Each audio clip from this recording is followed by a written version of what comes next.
গল্পটি শুরু হয় একজন যুবককে নিয়ে যে একজন সাধারণ অফিস কর্মী।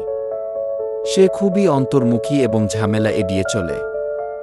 সে সাধারণ জীবনযাপন করে, নিজের কাজে মনোযোগ দেয় এবং সবসময় নজর এড়িয়ে চলে।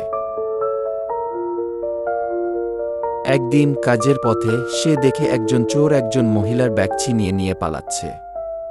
তার ভয় থাকা সত্ত্বেও সে চোরকে থামানোর চেষ্টা করে।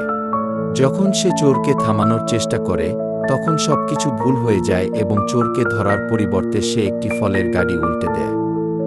চোর পালিয়ে যায়, কিন্তু যার ব্যাগ চুরি হয়েছিল সেই মহিলা ভাবে যে সে তাকে সাহায্য করার চেষ্টা করছিল। একজন পথচারী পুরো ঘটনাটি ভিডিও করে এবং তা সোশ্যাল মিডিয়ায় আপলোড করে। ভিডিওটি দ্রুত ভাইরাল হয় এবং প্রচুর শেয়ার হয়। সবাই তাকে একজন নায়ক হিসেবে প্রশংসা করে। তার জীবন রাতারাতি বদলে যায়, মানুষ তাকে রাস্তায় চিনতে শুরু করে, তার সহকর্মীরা তাকে ভিন্নভাবে দেখে এবং এমনকি মিডিয়াও তাকে সাক্ষাৎকার দিতে চায়। যদিও সে এই মনোযোগে অস্বস্তি বোধ করে, সে সবার সামনে কিছু না বোঝানোর চেষ্টা করে, কারো মন খারাপ করতে চায় না।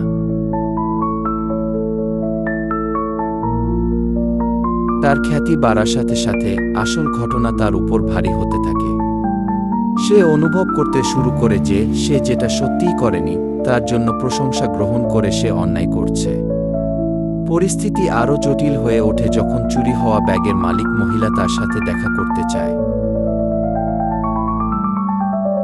সে সত্যি কথা বলার সিদ্ধান্ত নেয়।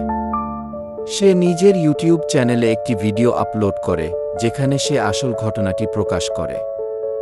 সে সবার কাছে ক্ষমা চায় যারা তার উপর বিশ্বাস রেখেছিল এবং বলে যে সে আবার তার সাধারণ জীবনে ফিরে যেতে চায়। আশ্চর্যজনকভাবে মানুষ তার সততাকে আরও বেশি প্রশংসা করে।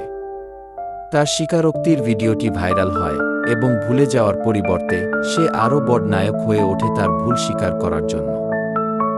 চুরি হওয়া ব্যাগের মালিক মহিলা তার সাথে দেখা করে এবং রাগ না করে তার সাহসের প্রশংসা করে এবং তারা একসাথে আসল চোরকে খুঁজে বের করার প্রস্তাব দেয়।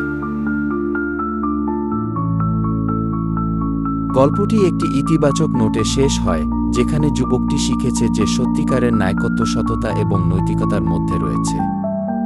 শেষ দৃশ্যে তাকে এবং মহিলাকে বন্ধু হতে দেখা যায়, যেখানে একটি সম্ভাব্য প্রেমের আভাস রয়েছে এবং তারা একসাথে তাদের নতুন অভিযানে বের হয়।